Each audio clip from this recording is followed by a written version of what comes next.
कर्मण्येवाधिकारस्ते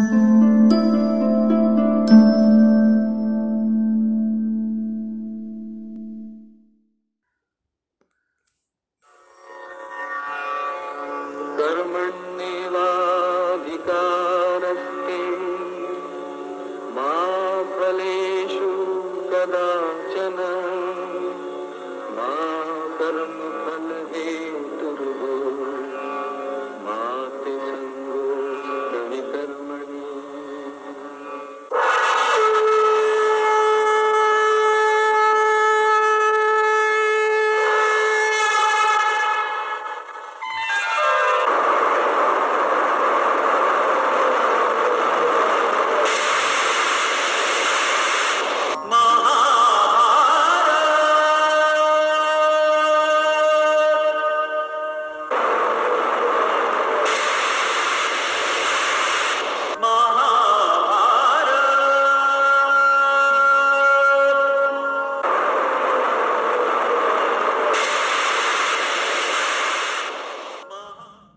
Dharamvir ഭാരതിയുടെ റൊമാൻറ്റിക്കൽ മിഥിക്കൽ love story Kanupriya Itihas Khand വരെ എത്തുമ്പോഴത്തേക്കിന് വളരെ ഒരു വ്യത്യസ്ത ടേണാണ് എടുക്കുന്നത്. പൂർവരാഗ്, മഞ്ജരി പരിണയ്, സൃഷ്ടി സങ്കൽപ്, ഈ മൂന്നിലും നമ്മൾ കാണുന്നത് വളരെ റൊമാൻറ്റിക് ആയിട്ടുള്ള രാധയും കൃഷ്ണൻ്റെയും ലീലകളാണ്. പക്ഷേ ഇതിഹാസ് ഖണ്ഡിൽ എത്തി നിൽക്കുമ്പോൾ അദ്ദേഹത്തിൻ്റെ രാധ വളരെ ഇൻ്റലക്ച്വലായിട്ടുള്ള ചോദ്യങ്ങൾ ചോദിക്കുന്നതായിട്ടാണ് നമ്മൾ കണ്ടത്. ഇതിഹാസിൽ ആദ്യം വിപ്രലബ്ധ രാധയെ നമ്മൾ കണ്ടു. വിപ്രലബ്ധ എന്ന് പറയുമ്പോൾ ഒന്നുകൂടെ നിങ്ങൾ ഓർക്കേണ്ടത് വിരഹിണി മാത്രമല്ല, ഉപേക്ഷിക്കപ്പെട്ട.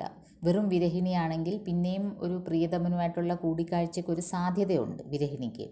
ഇത് പുരുഷനാൽ സ്നേഹിച്ച പുരുഷനാൽ ഉപേക്ഷിക്കപ്പെട്ട സ്ത്രീയാണ് വിപ്രലബ്ധ എന്ന് പറയുക.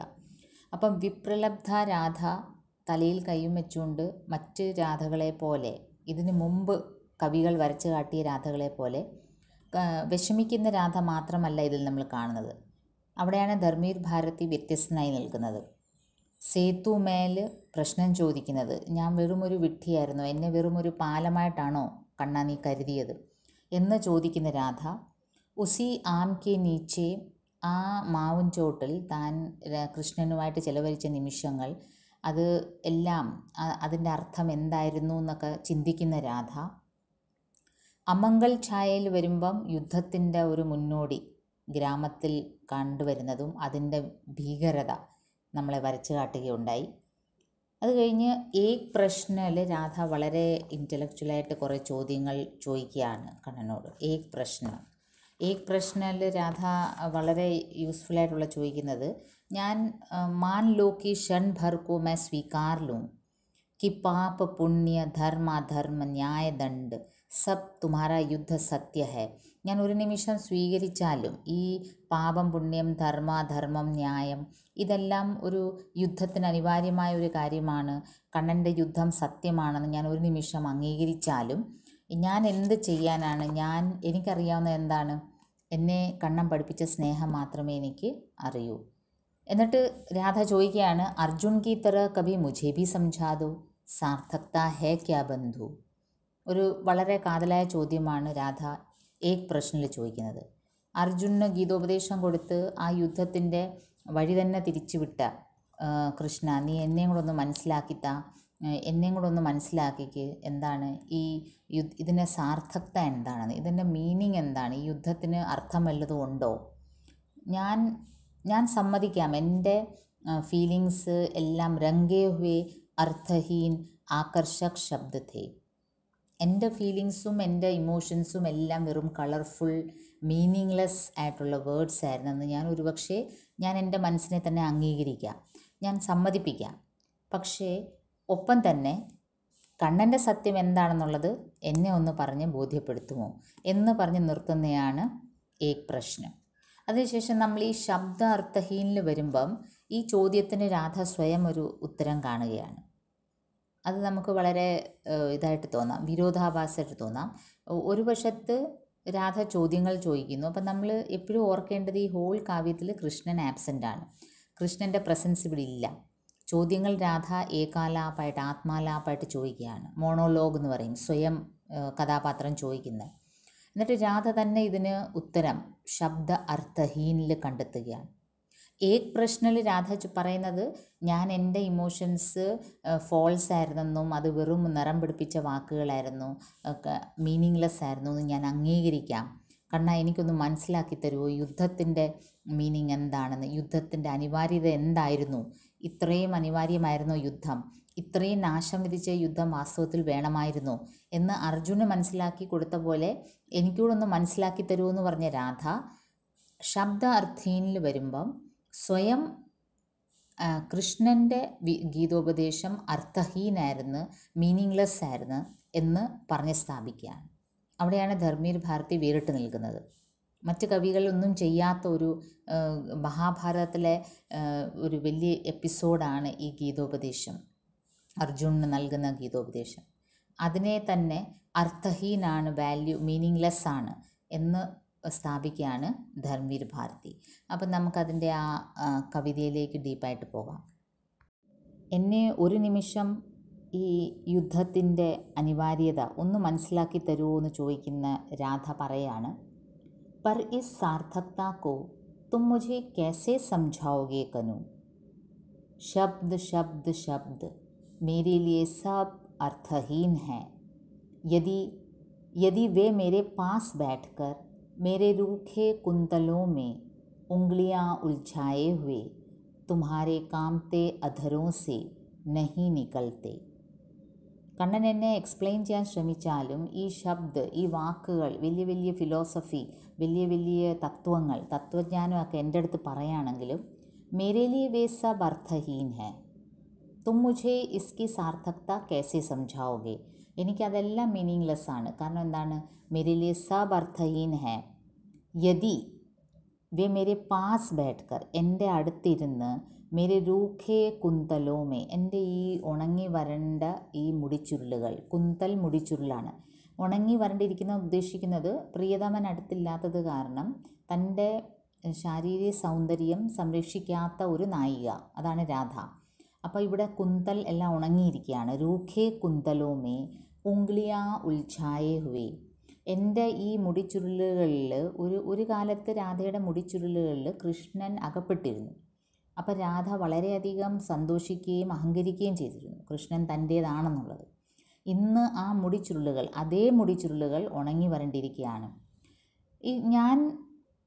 കണ്ണൻ എൻ്റെ അടുത്ത് വന്നിരുന്ന് എൻ്റെ ഈ ഉണങ്ങിയ മുടിച്ചുരുളുകളിൽ തൻ്റെ വിരലുകൾ തലോടി, തുമ്ഹാരെ കാംത്തെ അധരോ സേ അഗർ തും മുझे ഇസ് യുദ്ധ കാ അർത്ഥ സംഝാओगे, ഈ കണ്ണൻ്റെ വിറയാർന്ന ചുണ്ടുകളിൽ എനിക്ക് ആ ശബ്ദം കേൾക്കാമെങ്കിൽ എന്നെ മനസ്സിലാക്കി തരാം, എൻ്റെ അടുത്തിരുന്ന് എൻ്റെ ഈ ഉണങ്ങിയ മുടിച്ചുരുളുകളിൽ വിരലുകൾ ഓടിച്ച് കണ്ണൻ എനിക്ക് മനസ്സിലാക്കി തരുമെങ്കിൽ ഒരു പക്ഷേ എനിക്ക് ഈ ശബ്ദത്തിൻ്റെ അർത്ഥം മനസ്സിലാവും, ഈ യുദ്ധത്തിൻ്റെ അനിവാര്യത ഒരു പക്ഷേ എനിക്ക് മനസ്സിലാവും. पर इस सार्थकता को तुम मुझे कैसे समझाओगे कनु, शब्द शब्द शब्द मेरे लिए सब अर्थहीन हैं, यदि वे मेरे पास बैठकर मेरे रूखे कुंतलों में उंगलियां उलझाए हुए तुम्हारे कांपते अधरों से नहीं निकलते. രാധ പിന്നെയും പറയാണ്, ശബ്ദ് ശബ്ദ് ശബ്ദ് कर्म स्वधर्म निर्णय दायित्व मैंने भी गली गली सुने हैं ये शब्द. ഈ വാക്കുകൾ കർമ്മ, സ്വധർമ്മ, നിർണയ, ദായിത്വ, ഇങ്ങനത്തെ വലിയ വലിയ തത്വജ്ഞാനങ്ങളെല്ലാം മെനെ ഗലി ഗലി സുനേ ഹേ, ബ്രജപ്രദേശത്തിൽ ശാന്തമായിട്ടിരുന്ന അന്തരീക്ഷത്തിൽ ഇപ്പം എല്ലാ തെരുവുകളിലും എല്ലാ മുക്കിലും മൂലയിലും ജനങ്ങളുടെ സംസാര വിഷയം ഇതൊക്കെ തന്നെയാണ്. രാധയ്ക്കത് വളരെ ബുദ്ധിമുട്ട് ഉളവാക്കും. കാരണം ഈ യുദ്ധത്തിൻ്റെ സഞ്ചാലകൻ, ഇതിൻ്റെ മധ്യസ്ഥൻ, ഇതിൻ്റെ സൂത്രധാരകൻ കണ്ണനാണ്. കണ്ണനും രാധയും വളരെ പ്രിയപ്പെട്ടവരായിരുന്നു, അടുപ്പമുള്ളവരായിരുന്നു, നാട്ടിൽ പാട്ടായിരുന്നു. ആ രാധ പോയിക്കൊണ്ടിരിക്കുമ്പം പലരും അടക്കം പറയും ഈ കർമ്മ സ്വധർമ്മ. അപ്പോൾ ഈ ജനങ്ങൾക്ക്, സാധാരണ ജനങ്ങൾക്ക്, വളരെ ശാന്തമായിട്ട് ജീവിക്കുന്ന ജനങ്ങൾക്ക് ഈ യുദ്ധത്തിൻ്റെ അനിവാര്യത ഒന്നും മനസ്സിലാകത്തില്ല. അപ്പോൾ രാധയ്ക്ക് വളരെ ബുദ്ധിമുട്ടുമായിരിക്കും ഒരു പക്ഷേ. ഒന്ന് ചിന്തിച്ച് നോക്കി, എന്ന് വെച്ചാൽ വളരെയധികം അടുപ്പമുണ്ടായിരുന്ന കൃഷ്ണനെ ഒരു വാക്ക് പറഞ്ഞ് കൺട്രോൾ ചെയ്യാൻ പറ്റാത്ത അവസ്ഥയിൽ രാധയുടെ സിറ്റുവേഷൻ. അപ്പോൾ ജനങ്ങളെല്ലാം വളരെ യുദ്ധത്തിൻ്റെ ഒരു ഭീകരത കണ്ടിട്ട് വർണ്ണനങ്ങൾ കേട്ടിട്ട് വളരെ വിഷമിച്ച് നിൽക്കുന്നു. അപ്പോൾ ഈ വാക്കുകളെല്ലാം രാധ പറയുന്ന കർമ്മ എന്തുവാ, സദ്ധർമ്മ എന്തുവാ, നിർണയ, ദായിത്വ, मैंने भी गली गली सुने हैं ये शब्द. ഞാനും കുറേ കേട്ടു, കുറേ ആയി ഇത് കേൾക്കുന്നു. अर्जुन ने चाहे इसमें कुछ भी पाया हो, मैं इन्हें सुनकर कुछ भी नहीं पाती प्रिय. അർജുൻ ഒരു പക്ഷേ ഇതൊക്കെ കേട്ടിട്ട് എന്തെങ്കിലും മനസ്സിലായി കാണും, ഇതിൻ്റെ പൊരുൾ മനസ്സിലായി കാണും. പക്ഷെ മേ എന്ന് ഉദ്ദേശിക്കുന്നത് ഇവിടെ നാരി മന്നാണ്, സ്ത്രീ മനസ്സ്. ഞങ്ങൾക്ക് ഇത് ഈ പുരുഷനിൽ ബേസിക്കലി ഉള്ളതാണ് ഈ കോൺക്യറിങ് സ്വഭാവം. വളരെ കുറച്ച് പേരേ ഉള്ളൂ തളരുന്നത്. അപ്പോൾ ആ തളരുന്നത്, അർജുൻ തളർന്ന സമയത്ത് കൃഷ്ണൻ ഈ വേദോപദേശം പറഞ്ഞു കൊടുത്തു, ഈ ഗീതോപദേശം, കർമ്മം സ്വധർമ്മം. അപ്പോൾ അർജുൻ അത് മനസ്സിലായി, യുദ്ധം മുന്നോട്ട് പോയി. പക്ഷെ രാധ പറയാണ്, मैं इन्हें सुनकर कुछ भी नहीं पाती प्रिय. എനിക്കിത് കേട്ടിട്ട് പ്രത്യേകിച്ച് ഒന്നും മനസ്സിലാവുന്നില്ല, ഒരർത്ഥവും മനസ്സിലാവുന്നില്ല. എനിക്ക് ഒരു ആംഗിളിലും യുദ്ധത്തിനെ ന്യായീകരിക്കാൻ പറ്റില്ല പ്രിയ. ശബ്ദ ശബ്ദ ശബ്ദ, കുറേ വാക്കുകളല്ലാതെ എനിക്കിതൊന്നും മനസ്സിലാവുന്നില്ല. കർമ്മ സ്വധർമ്മ നിർണയ दायित्व, मैंने भी गली गली सुने हैं ये शब्द. अर्जुन ने चाहे इनमें कुछ भी पाया हो, मैं इन्हें सुनकर कुछ भी नहीं पाती प्रिय. अर्जुन ने चाहे इनमें कुछ भी पाया हो, मैं इन्हें सुनकर कुछ भी नहीं पाती प्रिय. सिर्फ राह में ठिठक कर तुम्हारे उन अधरों की कल्पना करती हूँ, जिनसे तुमने ये शब्द पहली बार कहे होंगे. അർജുൻ ഒരുപക്ഷെ ഈ ഗീതോപദേശത്തിൽ പല കാര്യങ്ങളും മനസ്സിലായി കാണും. ലേക്കിൻ मैं इन्हें सुनकर कुछ भी नहीं पाती. मैं क्या करती हूँ, राह में ठिठक कर, വഴിയോരത്ത് പോകുമ്പം ഇങ്ങനെ ജനങ്ങൾ ഈ വാക്കുകൾ സംസാരിക്കുന്ന കേൾക്കുമ്പം मैं एकदम ठिठक जाती हूँ എന്ന് പെട്ടെന്നൊരു ഞെട്ടലോടെ ഞാൻ അവിടെ നിന്ന് പോകും. तुम्हारे उन अधरों की कल्पना करती हूँ, जिनसे तुमने ये शब्द पहली बार कहे होंगे.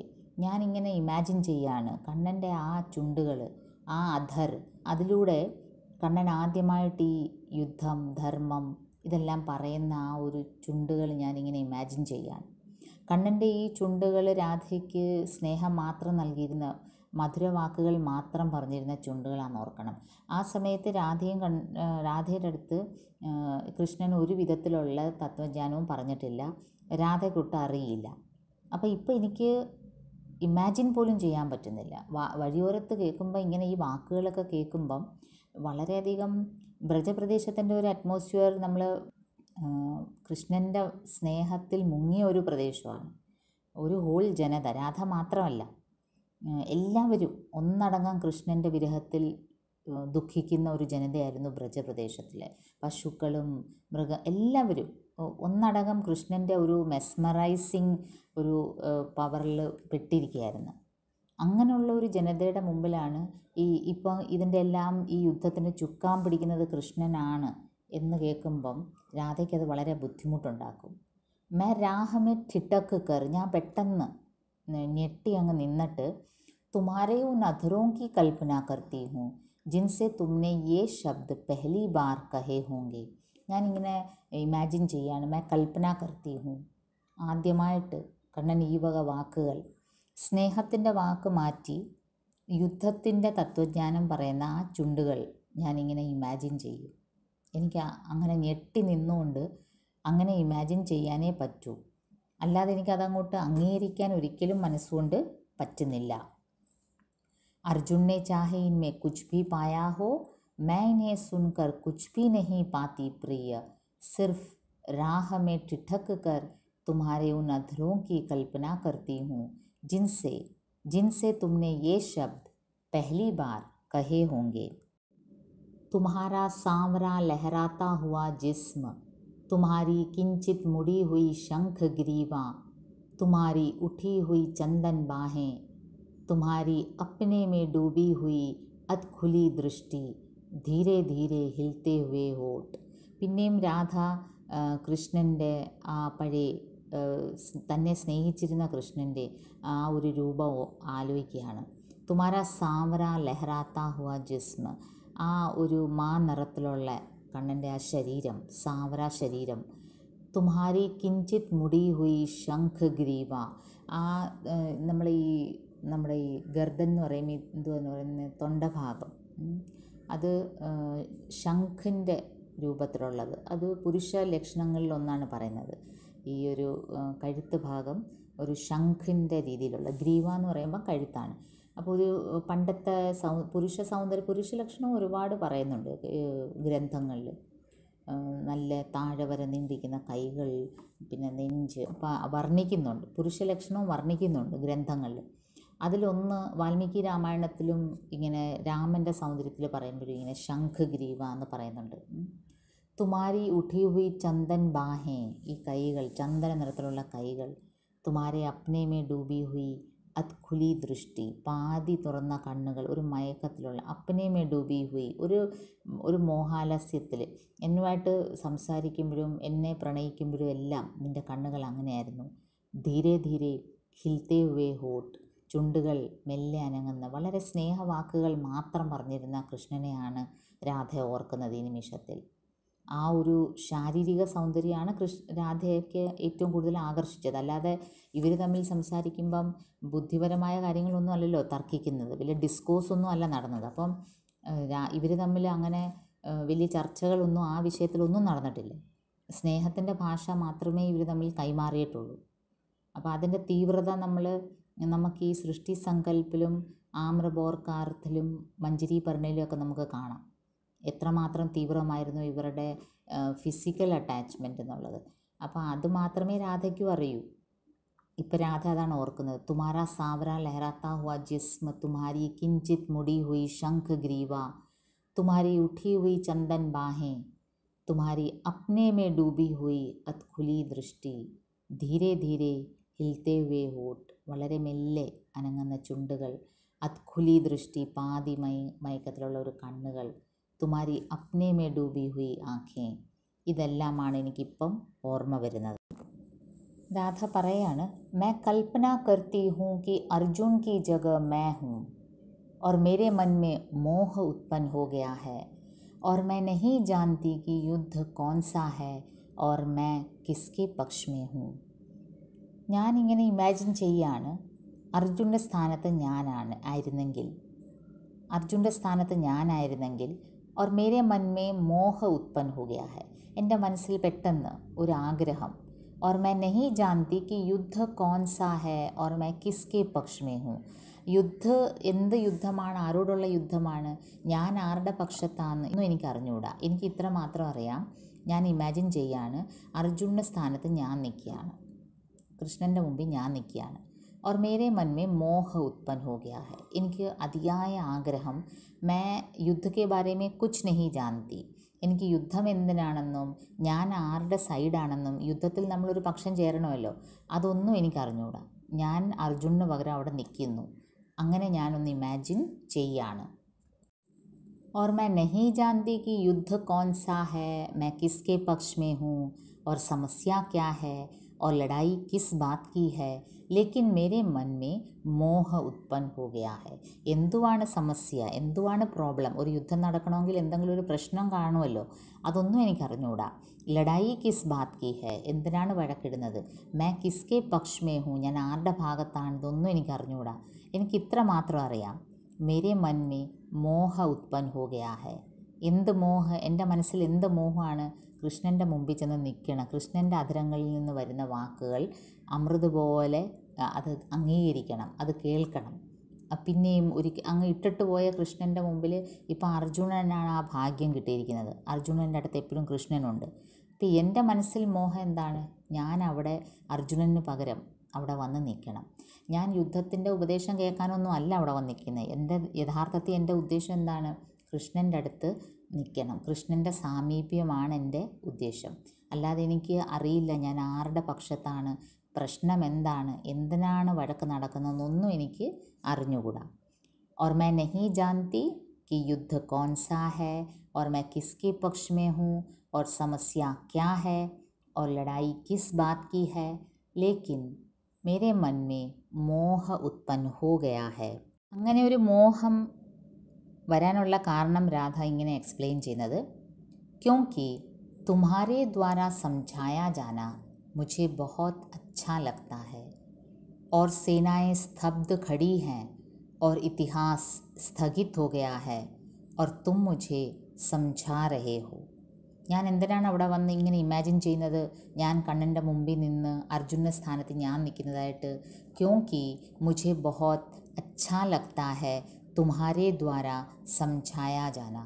കണ്ണൻ എന്നെ അത് എക്സ്പ്ലെയിൻ ചെയ്യുന്നത് എനിക്ക് വളരെ ഇഷ്ടമാണ്. ഞാനത് വളരെ ആഗ്രഹത്തോടെ കണ്ണൻ്റെ മുമ്പിൽ നിൽക്കുകയാണ്. ഞാനിങ്ങനെ നിൽക്കുന്ന കണ്ട് ഞാൻ കാണുന്നു സേനായെ സ്തബ്ധ ഖടി ഹെ, സൈനികരെല്ലാം ഇങ്ങനെ നിശ്ചലമായി നിൽക്കുന്നു. ഓർ ഇതിഹാസ് സ്ഥഗിത് ഹോ ഗയാ ഹെ, ഹിസ്റ്ററി വരെ അങ്ങ് സ്ഥഗിത് ഹോന, നിന്നു പോവുക. ഓർ തും മുझे സംഝാ രഹേ ഹോ, ആ യുദ്ധം രണ്ട് വശത്തും ആരാരുടെ പക്ഷത്താണെന്ന് എനിക്കറിഞ്ഞുകൂടാ, യുദ്ധം എന്തിനാണെന്ന് അറിഞ്ഞുകൂടാ, ഞാൻ ആരുടെ പക്ഷത്താണെന്നും എനിക്കറിഞ്ഞുകൂടാ. എനിക്ക് ഇത്ര മാത്രം അറിയാം, ഞാൻ കണ്ണൻ്റെ മുമ്പിൽ അർജുനന് പകരം ഞാനാണ് നിൽക്കുന്നത്. ക്യോങ്കി മുझे बहुत अच्छा लगता है तुम्हारे द्वारा समझाया जाना. കൃഷ്ണൻ എൻ്റെ അടുത്ത് എന്ത് പറഞ്ഞാലും എനിക്ക് വളരെ ഇഷ്ടമാണ്. അതുകൊണ്ട് അത് കേൾക്കാനായിട്ട് ഞാൻ അവിടെ നിൽക്കുകയാണ്. ഞാനിങ്ങനെ നിൽക്കുന്ന കണ്ട് സേനായെ സ്തബ്ധ ഖടി ഹെ और इतिहास स्थगित हो गया है और तुम मुझे समझा रहे हो.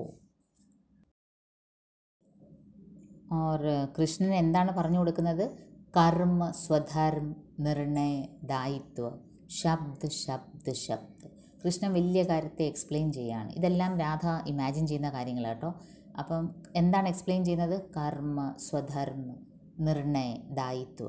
എന്തുവാണ് കർമ്മം, എന്തുവാണ് ധർമ്മം, എപ്പോഴാണ് നിർണയം എടുക്കേണ്ടത്, ഒരു തീരുമാനം എടുക്കേണ്ടത് എപ്പോഴാണ്, ദായിത്വം എന്താണ്, നമ്മുടെ ഉത്തരവാദിത്വം എന്താണ്. ഇതെല്ലാം എനിക്ക് വെറും ശബ്ദ് ശബ്ദ് ശബ്ദ്, വെറും കുറേ വാക്കുകൾ, കുറേ അക്ഷരങ്ങൾ കൂട്ടിച്ചേർത്ത വാക്കുകൾ. മേരെ ലിയെ നിതാന്ത് അർത്ഥഹീൻ, എനിക്കിതിൽ ഒരർത്ഥവും കാണത്തില്ല, ഒരു അർത്ഥവുമില്ലാത്ത കുറേ വാക്കുകൾ. മൈ ഇൻ സബ്കെ പരേ അപലക് തുമേ ദേഖ് രഹി ഹൂം. എന്നിട്ട് ഞാൻ അവിടെ എന്താ ചെയ്യുന്നത്? ഈ വാക്കുകളൊന്നും എൻ്റെ ചെവി കയറുന്നില്ല, എനിക്ക് മനസ്സിലും ആവുന്നില്ല. മേ ബസ് അപലക്, ഇമ വെട്ടാതെ ഞാൻ കണ്ണെ നോക്കി നിൽക്കുകയാണ്. മേ തുമേ ഇൻ സബ്കെ പരേ, ഇതിനെല്ലാം ഉപരി, ഈ വാക്കുകളൊന്നും എൻ്റെ ചെവി കയറുന്നില്ല. മേ അപലക് തുമേ ദേഖ് രഹി ഹൂം, ഇമ വെട്ടാതെ ഞാൻ കണ്ണനെ നോക്കി നിൽക്കുകയാണ്. ഹർ ശബ്ദ് കോ അഞ്ജുരി ബനാക്കർ ബൂന്ദ് ബൂന്ദ് തുമേ പീ രഹി ഹൂം. കണ്ണൻ പറയുന്ന ഓരോ വാക്കുകളും കൈകളിൽ വളരെ അമൃത് പോലെ എടുത്ത് ഞാൻ അതിൻ്റെ ഓരോ തുള്ളിയും അങ്ങ് ഗ്രഹിക്കുകയാണ്. ഓർ തുമ്ഹാരാ തേജ് मेरे जिस्म के एक एक मूर्छित संवेदन को धत्का रहा है. और तुम्हारा तेज, കൃഷ്ണൻ്റെ ആ ഒരു ശാരീരിക ആകർഷണം. മേരെ ജിസ്മ കെ ഏക് ഏക് മൂർച്ഛിത് സംവേദൻ കോ, എൻ്റെ ജിസ്മ, എൻ്റെ ശരീരത്തിലെ ഓരോ മയങ്ങിക്കിടക്കുന്ന ഫീലിങ്സിനെ ഉണർത്തുകയാണ്. ധത്കാ രഹാ ഹെ. നമുക്ക് രാധയുടെ ഈ ഒരു ഇത് പൂർവരാഗിൽ നമ്മൾ കണ്ടതല്ലേ, അനഹത് നാദ്. രാധയുടെ ശരീരത്തിൽ കൃഷ്ണൻ കയറി വീണ വായിക്കുന്ന പോലെ, വീണയല്ലല്ലോ, എന്തുവായിരുന്നു, രാധയുടെ ശരീരത്തിൽ ഒരു സംഗീതം, സിത്താർ പോലെ രാധയുടെ ശരീരത്തിൽ കൃഷ്ണൻ ഓരോ അംശത്തിൽ അണുവിലും സിത്താർ വായിക്കുന്നത് പോലെ. അതുപോലെയാണ് എനിക്കിപ്പം കുറേ നാളിന് ശേഷം കൃഷ്ണനെ അടുത്ത് കിട്ടിയപ്പോൾ ഞാൻ അതിനാണ് അവിടെ നിൽക്കുന്നത്. ഞാൻ അർജുനന് പകരം നിൽക്കുന്നതായിട്ട് എന്തിനാണ് അവിടെ വന്നത്? കൃഷ്ണനെ സമീപത്തോടൊന്ന് കാണാനും കേൾക്കാനുമാണ്. അല്ലാതെ ഈ പറയുന്ന വാക്കുകളൊക്കെ എനിക്ക് എന്താണ്, കർമ്മ, നിർണയ, ദായിത്വം, ഇതൊക്കെ എനിക്ക് വെറും ശബ്ദമാണ്, വെറും വാക്കുകളാണ്. ഞാൻ അവിടെ നിൽക്കുന്നത് മേരെ ജിസ്മ കെ ഏക് ഏക് മൂർച്ഛിത് സംവേദൻ കോ തുമ്ഹാരി യേ ബാത്തേ ധത്കാ രഹി ഹെ. എൻ്റെ ശരീരത്തിലെ ഓരോ മയങ്ങിക്കിടക്കുന്ന ഓരോ ഇമോഷൻസും കൃഷ്ണൻ്റെ സാമീപ്യം കൊണ്ട് തന്നെ ഉണർന്നു വന്നിരിക്കുകയാണ്. ഞാൻ അതാണ് ആസ്വദിക്കുന്നത്. കർമ്മ, സ്വധർമ്മ, നിർണയ, ദായിത്വ, ശബ്ദ് ശബ്ദ് ശബ്ദ് മേരെ ലിയെ നിതാന്ത് അർത്ഥഹീൻ ഹെ. मैं इन सब के परे अपलक तुम्हें देख रही हूँ. हर शब्द को अंजुरी बनाकर बूंद बूंद तुम्हें पी रही हूँ. और तुम्हारा तेज मेरे जिस्म के एक एक मूर्छित संवेदन को धत्का रहा है. और तुम्हारे जादू भरे होठों से रजनीगंधा के फूलों की तरह टप टप टप शब्द झर रहे हैं. एक के बाद एक, कर्म स्वधर्म निर्णय दायित्व, मुझ तक आते आते सब बदल गए हैं, मुझे सुन पड़ता है केवल രാധൻ രാധൻ രാധൻ. ഇതാണ് ഈ രാധ ഇമാജിൻ ചെയ്യുന്നത്. തുമാരെ ജാദു വരെ ഓട്ടോ സേ രജനീഗന്ധ കെ ഫൂലോं की तरह. രജനീഗന്ധ നല്ല സുഗന്ധമുള്ള വൈറ്റ് ഫ്ലവറാണ്, രാത്രിയിൽ സന്ധ്യയ്ക്ക് പൂക്കുന്ന പൂവാണ്, വളരെയധികം സുഗന്ധമാണ്, മാദക സുഗന്ധമാണ് രജനീഗന്ധ. രജനീഗന്ധ ഫൂൾ ഇങ്ങനെ ബഞ്ചായിട്ട് ഇങ്ങനെ നീണ്ട് നിൽക്കും. അതിങ്ങനെ നിൽക്കുന്നത് പോലെയാണ് തുമാരെ ഓട്ടോ സേ തുമാരെ ജോ ജാദു വരെ ശബ്ദ്.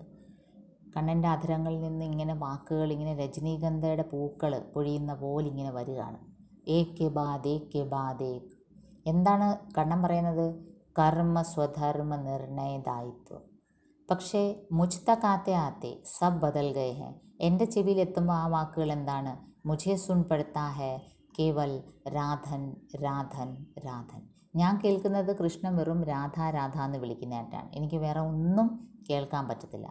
കൃഷ്ണൻ പറയുന്നത് കർമ്മ സ്വധർമ്മ നിർണയ ദായിത്വമൊക്കെ ആയിരിക്കാം, പക്ഷേ ആ വാക്കുകൾ എൻ്റെ ചെവിയിലെത്തുമ്പം എനിക്ക് കേൾക്കുന്നത് രാധ രാധ രാധ എന്നാണ്. അപ്പോൾ ഇവിടെ കവി സങ്കല്പിക്കുന്നത്, ഒരു വശത്ത് കൃഷ്ണൻ യുദ്ധത്തിനെ ന്യായീകരിച്ച് പറയുന്നെങ്കിലും കൃഷ്ണൻ്റെ ഉള്ളിൽ രാധ പറയുന്നത് എൻ്റെ സ്നേഹമാണ്. ഈ വാക്കുകൾ ഇങ്ങനെ പറയുന്നെങ്കിലും എനിക്ക് തോന്നുന്നത് കൃഷ്ണന് എന്നെ മാത്രമാണ് സ്നേഹിക്കുന്നത്. എൻ്റെ പേരാണ് ഇത്രയും നാളും വിളിച്ചുകൊണ്ടിരുന്നത്. ബ്രജപ്രദേശത്തിലായിരുന്നപ്പോൾ രാധ രാധ എന്നായിരുന്നു കൃഷ്ണൻ്റെ ചുണ്ടിൽ ഏറ്റവും കൂടുതൽ. അതുതന്നെയാണ് ഇപ്പോഴും എന്നാണ് രാധ സങ്കല്പിക്കുന്നത്. ഓർ തുമാരെ ജാദൂ വരെ ഹോട്ടോं से रजनीगंधा के फूलों की तरह टप टप टप शब्द झर रहे हैं, एक के बाद एक, कर्म स्वधर्म निर्णय दायित्व, मुझ तक आते आते सब बदल गए हैं, मुझे सुन पड़ता है केवल രാധൻ രാധൻ രാധൻ. അവസാനം രാധ പറഞ്ഞു തീർക്കുകയാണ്, ഈ ശബ്ദ് ശബ്ദ് ശബ്ദ് തുമ്ഹാരെ ശബ്ദ് അഗണിത് ഹേ. അഗണിത് എന്ന് വെച്ചാൽ എണ്ണം പറ്റാത്ത വാക്കുകൾക്ക് ഒരു പഞ്ചവും ഇല്ല കൃഷ്ണൻ്റെ കയ്യിൽ. തത്വജ്ഞാനം പറയാനായാലും എന്തിനായാലും വാക്കുകൾക്കൊരു ലിമിറ്റും ഇല്ല. കനു സംഖ്യാതീത് ഹേ, അതിനെ എണ്ണാൻ ഒക്കത്തില്ല. പർ ഉൻകാ അർത്ഥ മാത്ര ഏക് ഹേ. എങ്ങനെയൊക്കെ ഡിഫൈൻ ചെയ്താലും മേ കേവൽ മേ, ഞാനാണ് കണ്ണൻ്റെ ജീവിതത്തിൽ അർത്ഥവത്തായ ഒരു സംഭവം. ബാക്കി ഈ യുദ്ധവും കർമ്മവും ധർമ്മവും ഒക്കെ എത്ര വേണേൽ എക്സ്പ്ലെയിൻ ചെയ്തോ, കണ്ണൻ എക്സ്പ്ലെയിൻ ചെയ്യാൻ ഒരു തടസ്സവും ഇല്ല, കാരണം വാക്കുകൾക്ക് പഞ്ചമില്ല, എത്ര വേണേലും പറയാം. പക്ഷേ എനിക്ക് തോന്നുന്നത് അതിൻ്റെ അർത്ഥം ഒന്ന് മാത്രമേ ഉള്ളൂ, മേ കേവൽ മേ. ഫിർ ഉൻ ശബ്ദോं से मुझी को इतिहास कैसे समझाओगे कनु. ഞാൻ കേൾക്കുന്നത് കണ്ണൻ എനിക്ക് പറഞ്ഞു തരുന്നത്, അർജുൻ്റെ സ്ഥാനത്ത് ഞാൻ വന്ന് നിന്നപ്പോൾ എനിക്ക് എൻ്റെ ചെവിയിൽ കേൾക്കുന്നത് രാധ രാധ എന്നാണ്. അപ്പോൾ എന്നെ എങ്ങനെയാണ് ഈ കണ്ണൻ്റെ ഈ പുതിയ ഇതിഹാസം, കണ്ണൻ നിർമ്മിച്ച ഈ പുതിയ ഇതിഹാസം എങ്ങനെയാണ് എനിക്ക് മനസ്സിലാക്കി തരുന്നത്? കാരണം എനിക്കെപ്പോഴും സ്നേഹത്തിൻ്റെ ഭാഷ മാത്രമേ കേൾക്കാൻ പറ്റുന്നുള്ളൂ. കണ്ണൻ്റെ വായിൽ നിന്ന് രാധ എന്ന് വിളി കേൾക്കുന്നത് സ്നേഹത്തിൻ്റെ പ്രതീകമാണ്, പ്രണയത്തിൻ്റെ ഒരു സൂചകമാണ്. ഒരു പുരുഷൻ ഒരു പെൺകുട്ടിയുടെ പേര് വിളിക്കുന്നത് എനിക്കത് മാത്രമേ കേൾക്കാൻ പറ്റുന്നുള്ളൂ. അപ്പോൾ ഈ ഇതിഹാസത്തിൻ്റെ സത്യം എന്താണ്, എന്താണ് അതിൻ്റെ കാരണമെന്ന് കണ്ണൻ എത്ര മനസ്സിലാക്കി തന്നാലും എനിക്ക് മനസ്സിലാകത്തില്ല. കാരണം തുമ്ഹാരെ പാസ് ശബ്ദ് അഗണിത് ഹേ, ലിമിറ്റ്ലെസ് വാക്കുകൾ കാണും കണ്ണൻ്റെ കയ്യിൽ. സംഖ്യാതീത് ഹേ, കൗണ്ട് ചെയ്ത് തീരാൻ പറ്റത്തില്ല. സംഖ്യാക്കെ അതീത് ഹേ, എത്ര എണ്ണിയാലും തീരാത്തത്, കൗണ്ട്ലെസ് ആണ്. പർ ഉൻകാ അർത്ഥ മാത്ര ഏക് ഹേ, അതെല്ലാ വാക്കുകളും ഉപയോഗിച്ചാലും എനിക്കതിൽ മേ കേവൽ മേ, എൻ്റെ പേര് മാത്രമേ കണ്ണൻ വിളിക്കുന്നതായിട്ട് എനിക്ക് തോന്നുന്നുള്ളൂ. ഫിർ ഉൻ ശബ്ദോं से मुझी को इतिहास कैसे समझाओगे कनु. അങ്ങനെ നമ്മൾ കാണുന്നത് ഇതിഹാസിലെ ഈ ഒരു ശബ്ദാർത്ഥയും വരുമ്പോഴത്തേക്കിന് ഈ ധർമ്മവീർ ഭാരതി 1959 പബ്ലിഷായ ഒരു പോയിട്രിയാണ്. അന്ന് ഈ ഒരു മഹാഭാരതത്തിലെ ഈ ഒരു വളരെ വിശിഷ്ടമായ ഒരു ഗീതോപദേശത്തിനെ ചാലഞ്ച് ചെയ്തൊരു കവിയാണ് ഈ ഒരു കവിതയിലൂടെ. എന്നുവെച്ചാൽ ഈ ശബ്ദമെല്ലാം അർത്ഥഹീനാണ്, ഈ പറഞ്ഞതെല്ലാം സ്നേഹം മാത്രമാണ് അർത്ഥമുള്ളത്, പ്രണയം മാത്രമാണ് മീനിങ് ഫുള്ളായിട്ടുള്ളത് എന്ന് കവി രാധയിലൂടെ പറയിപ്പിക്കുകയാണ്. ശബ്ദ അർത്ഥഹീൻ. അവിടെയാണ് ഈ കനുപ്രിയ ഒരു മാറ്റം കവിതാ ലോകത്ത് വരുത്തിയത്. ഇത് വേറിട്ട് നിൽക്കുന്നതും ധർമ്മവീർ ഭാരതിയുടെ ഒരു മാഹാത്മ്യം അതിലാണ്. ഇന്നത്തെ കാലത്ത് ഇങ്ങനെ ഒരു റിലീജിയസ് കോൺസെപ്റ്റിനെ ചാലഞ്ച് ചെയ്യുന്നത് തന്നെ ഇപ്പോൾ എഴുത്തുകാർക്ക് സങ്കല്പിക്കാൻ പോലും പറ്റാത്ത ഒരു സിറ്റുവേഷനാണ്. ഏതൊക്കെ ആംഗിളിൽ ഒരു ഫിലിം റെപ്രസെൻറ്റേഷൻ ആയാലും ഒരു ഫിലിമിലൂടെ എന്തെങ്കിലും ഒരു റിലീജിയസ് കോൺസെപ്റ്റിനെ ചാലഞ്ച് ചെയ്യുകയാണെങ്കിൽ വളരെയധികം വധഭീഷണി വരുന്ന ഒരു കാലഘട്ടമാണ്. 1959 ധർമ്മവീർ ഭാരതി ഈ ഗീതോപദേശം അർത്ഥഹീനാണ്, ഈ കർമ്മോപദേശം, ഈ മഹാഭാരത യുദ്ധം തന്നെ അർത്ഥഹീനാണ്.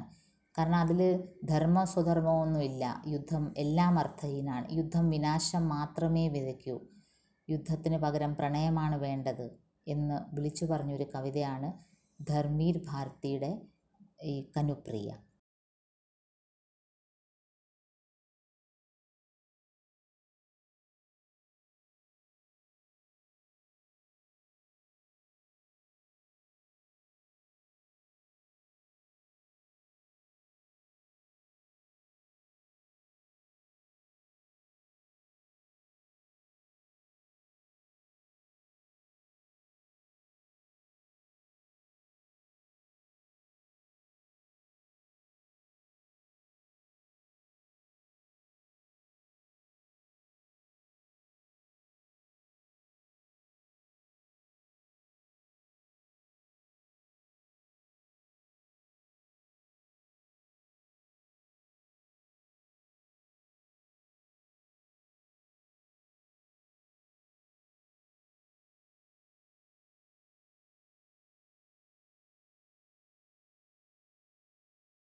ഇതൊന്നും